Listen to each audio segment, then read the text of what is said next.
Hi and welcome to Da's video on the introduction to persons with disabilities in South Africa. It is estimated that 15% of the world population have some form of impairment or disability.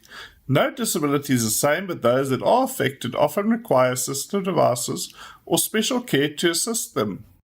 Disability can happen to anyone at any time. Some people may be born with a disability, while others may have accidents or develop conditions that can lead to an impairment or disability.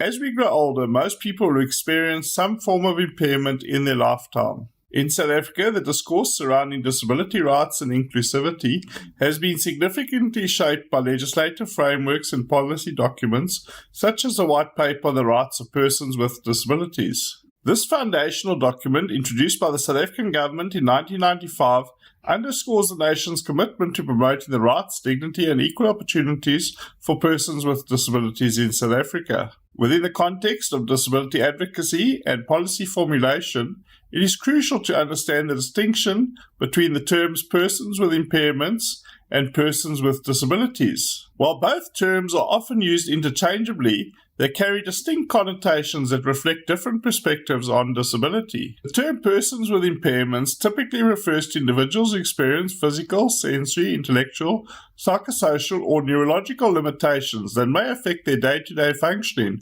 or participation in various aspects of society. Let's look closer at these 5 types of impairments and some of the conditions and diseases that fall under each of these impairments. Physical impairments include conditions or diseases such as quadriplegia, paraplegia, short stature, stroke, or diabetes, which could lead to amputation.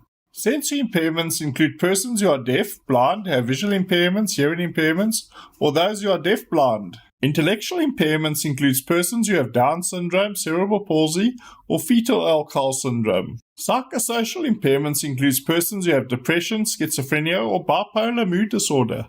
Neurological impairments include persons who have epilepsy, autism, multiple sclerosis, Alzheimer's, or Parkinson's. On the other hand, persons with disabilities encompasses a broader understanding of disability, emphasizing the social and environmental barriers that individuals face due to societal attitudes, inaccessible infrastructure, and discriminatory practices. This perspective recognizes that disability is not solely determined by an individual's impairments, but is also shaped by systemic factors that hinder full participation and inclusion. In essence, the distinction between these terms highlights the shift from a medical model of disability, which focuses primarily on the individual's deficits, to a social model that acknowledges the role of society in creating barriers and advocates for systemic changes to promote inclusivity and equality. It is important to note that not all conditions and diseases are disabilities.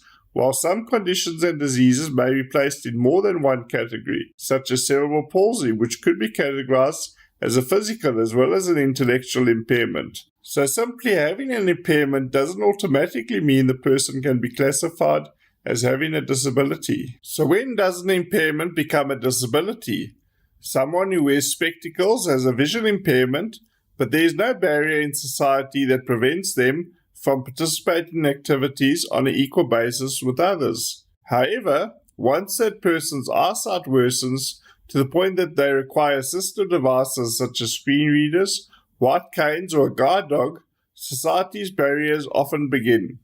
Persons with disabilities can face many challenges in their lives and may experience 3 main types of interrelated barriers. Social barriers include high costs of healthcare, assistive devices and services, as well as a lack of disability awareness and communication difficulties. Psychological barriers include fear of personal safety, lack of self-confidence, and low self-esteem, leading to lack of confidence in taking part in activities or seeking employment. Structural barriers include inaccessible infrastructure, services, environments, operations, and information.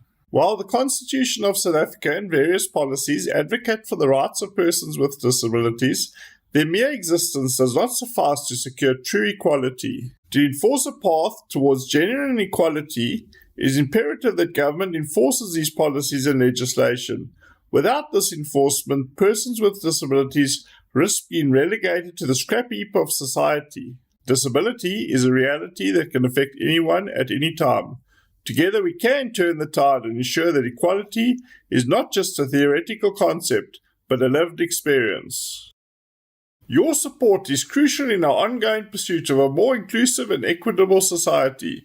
For further information, please contact DARS at info@darsa.org.za or visit our website at www.disabilityinfosa.co.za. Thank you